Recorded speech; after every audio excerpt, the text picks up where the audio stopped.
What if I told you that 1 year from now, your life could be completely unrecognizable in the best way possible, or it could look exactly the same, one more year gone, one more set of excuses, one more lap around the same cycle? That should scare the hell out of you, because time doesn't pause when you procrastinate. The clock is always ticking, and most people don't realize how little of it they have until it's too late. So I want you to get this right now. You are either designing your life, or you are reacting to it. There is no in between. Let's talk about something real. How many times have you said, "This is the year"? How many times did January feel like a fresh start, only to watch your motivation fade by March? You don't need another year to figure it out. What you need is clarity and power, right now. And that starts with understanding what's really holding you back.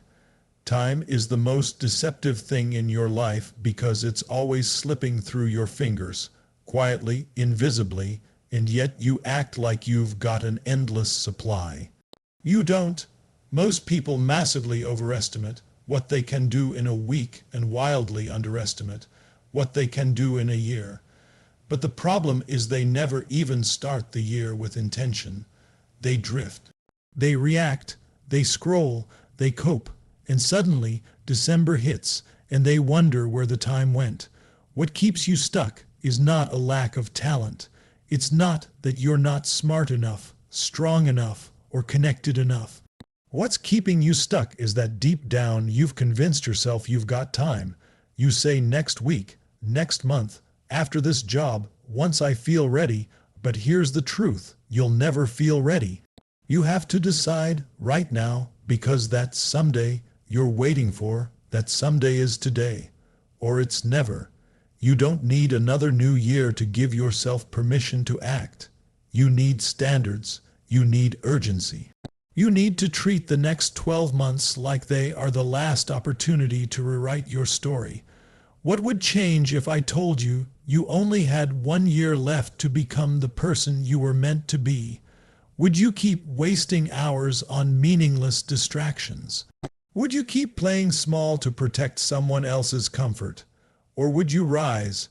Would you finally unleash what's been dormant inside you for years? That's the choice in front of you. Keep living like time is infinite, or grab this year by the throat and make it yours. Don't let another 12 months slip by while you pretend you're preparing. Progress doesn't require perfection. It requires decision, and the only wrong move is no move at all. Everything in your life right now, your relationships, your income, your body, your mindset, is a direct result of what you've allowed, tolerated, or created. That might sting a little, but it's also the most liberating truth you'll ever hear. Because if you built it, you can change it. You are not a victim of your circumstances. You are the architect of your life. The question is, are you building intentionally, or just throwing bricks in random directions and hoping something good appears? Most people don't realize that their life is a blueprint they're unconsciously following, one that was often designed by fear, by other people's expectations, by old patterns. You're not where you are because you lack potential. You're here because somewhere along the way, you handed over the pen that writes your story to circumstances. Maybe it was a failed relationship. Maybe it was a parent who doubted you. Maybe it was a fear that said, play it safe. And so you did. But I'm telling you right now, take the pen back. Nothing changes until you take radical responsibility, not just for the good stuff. Everything. That's not punishment. That's power. When you say, I'm in control. I own this. I choose what happens next. You flip the switch from surviving to leading.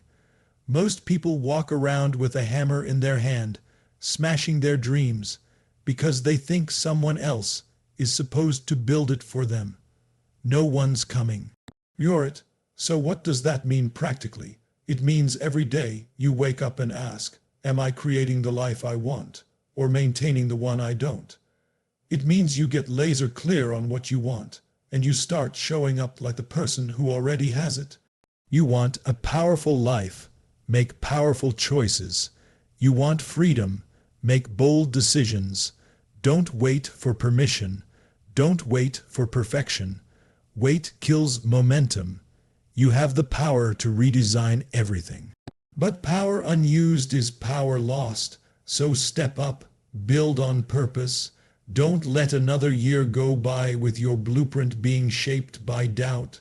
Draw it, own it, execute it. And if you don't know how to start, start anyway, because action is the only architect that matters. Let's get something straight right now. Your comfort zone is not your friend.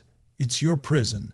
It's seductive, it's familiar, and worst of all, it feels safe. But what it's really doing is robbing you. Robbing you of your power, robbing you of your potential, robbing you of the life you were meant to live. Every breakthrough you've ever dreamed of is sitting just outside your comfort zone. But most people never get there because they're too addicted to feeling good now instead of becoming great later. Growth is not born in ease. It's forged in discomfort. It's created in the stretch, when your mind says, I can't, but your soul says, watch me. But we've been conditioned to believe that if it's uncomfortable, it's wrong. That's a lie. Discomfort doesn't mean you're on the wrong path. It often means you're on the right one. That tension you feel when you do something bold, that's your old self fighting for survival. And you've got to be willing to let that version of you die so the next one can be born. Here's the truth. The life you want isn't going to hand itself to you while you stay curled up in routine and fear. You're going to have to do things that scare you. You're going to have to face rejection. You're going to have to risk failing in front of people, and that's the price of greatness. But comfort wants you broke. Comfort wants you average. Comfort wants you to shrink, settle, and survive. And the longer you stay there, the more you normalize small thinking. When you step into discomfort deliberately, when you lean into challenge, you awaken something inside of you that's been asleep. You activate courage, you ignite hunger, you remember what it feels like to grow. And when you grow, you feel alive. You start seeing options where there used to be walls. You stop negotiating with fear. You start creating momentum. So here's the invitation. Make discomfort your ally. Train yourself to step toward the things that make you nervous, because those are usually the things that'll make you powerful. Stop asking, what's the easiest path? Start asking, what's the path that will force me to rise? Because if you keep choosing comfort, you'll keep living the same year again and again. Choose growth, choose fire, and watch who you become. Pain is inevitable, but suffering is a choice. You can suffer from the temporary pain of discipline, or you can suffer from the long-term agony of regret. That's it. Those are your two options. And while discipline might hurt in the moment, waking up early, saying no to distraction, staying consistent when no one's watching, regret will eat you alive for a lifetime. The pain of discipline weighs ounces. The pain of regret weighs tons. Look around. How many people do you know who gave up on their dreams and settled for a life they don't love? How many people live with that quiet ache, that internal voice whispering, you were meant for more? But they bury it under excuses, distractions, or fear. That's the pain of regret. And it's brutal because it doesn't just hit you once. It shows up every time you see someone else succeed. Every time you remember what you could have done, every birthday, every new year, every mirror check-in where you feel like you betrayed your own potential. But here's the truth. Discipline is freedom. Discipline gives you options. It buys back your time, your energy, your power. And it's not about being perfect. It's about being consistent. It's about keeping the promise you made to yourself long after the mood you made it in has disappeared. It's waking up and doing it anyway because your future depends on it. Every time you choose discipline, you cast a vote for the future you desire. And yes, it's uncomfortable. Yes, it's hard. Yes, you'll want to quit. But that pain, that resistance, that's your signal. That's the price of admission to an extraordinary life. And once you train your nervous system to associate discipline with pride, momentum, and power, rather than sacrifice, you become unshakable. You can either experience the pain of pushing through a workout or the pain of hating what you see in the mirror. You can either experience the pain of building your business or the pain of staying stuck in a job that drains you. You can either face the discomfort of growing now or the devastation of wondering what if 10 years from today. So make the choice, pay the price now, show up for yourself, even when it sucks, because that version of you 5 years from now will either thank you or beg you to go back and do it differently. And trust me, you don't want to look back and wish. You want to look back and own it. You don't get your goals, you get your standards, and those standards are reflected in your daily rituals. If your habits don't align with your vision is just a fantasy. It's not what you say you want that creates your future. It's what you do consistently. The life you're living today is the result of the rituals you've practiced over the last year. So if you want to stop wasting time and start building the life you keep imagining, you need to reverse engineer your future through your daily rituals. Here's the truth most people avoid. Your rituals are stronger than your willpower. Motivation is fleeting. It's an emotion. It comes and goes. But rituals are locked in. They're identity-based. They create momentum whether you feel like it or not. And when your rituals are aligned with your vision, when they're built around your purpose, you stop forcing success and start living in flow. It doesn't have to be complicated. You don't need 100 things in your morning routine. But you do need rituals that activate your mind, fuel your body, and reconnect you to your mission. Maybe it's journaling for 10 minutes to realign your focus. Maybe it's reading, meditating, planning your top outcomes for the day, doing that one hard thing you've been avoiding. Whatever it is, it has to be intentional.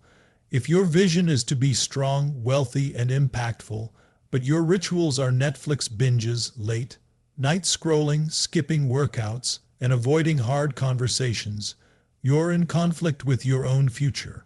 You're sabotaging the very life you say you want. That creates internal suffering. You know you're capable of more, but your habits don't reflect it. And that disconnect eats away at your confidence. The cure: align your rituals with your identity. Decide who you are, then build systems that prove it to yourself every day. Don't wait until the new year. Don't wait until the perfect time. Start small. Start now. The most powerful rituals are the ones you do daily, even when they're boring, even when no one's watching. That's when character is built. That's when transformation starts to snowball. If you can win your morning, you can win your day. If you can win your day, you can win your year. Stack enough winning years, and you change your life. So stop making promises to your future with rituals that serve your past. Build patterns that reflect your purpose, and your results will reflect your power. People are always waiting for momentum to show up, like it's some magical force that just appears when the stars align. But momentum doesn't find you, you create it. You don't get momentum by sitting still, overthinking, doubting yourself, or waiting for the perfect plan. You get it by moving before you're ready, by doing the thing that scares you, by stepping into action while the fear is still there. That's the difference between those who transform their lives and those who stay stuck for years. One group waits for confidence, the other group builds it through motion. Confidence is not a prerequisite for action. It's the byproduct of it. You want to feel unstoppable. You want to feel certain. Then you've got to start before you feel prepared. Action is what ignites belief, and belief is what sustains action. So stop waiting. Stop strategizing your way out of fear. Start doing. Clarity comes through movement. Power comes through progress. You don't need to have all the answers. You don't need the perfect blueprint. You just need to move today, right now, because momentum loves speed. The longer you hesitate, the heavier the task becomes. The more you wait, the more your mind fills with excuses, distractions, and doubt. Think about a rocket ship. 80% of the fuel is burned just on lift-off. It's not easy at the start. It's hard, it's messy, it takes everything. But once you're in orbit, once you've broken through resistance, you get to ride the momentum you built. That's when things feel lighter. That's when confidence compounds. But you don't get there unless you're willing to pay the price up front. And that price is courage. So here's your wake-up call. Move anyway. Launch the business. Make the call. Show up to the gym, ask the question, hit record, send the email. Don't wait until you feel ready. You won't, but if you move, if you do the work, if you commit to showing up every single demo, momentum will find you in the rearview mirror. You don't need perfect conditions. You don't need permission. You need a decision backed by action. That's how momentum is created. And when you stack momentum on top of vision, purpose, and discipline, nothing can stop you.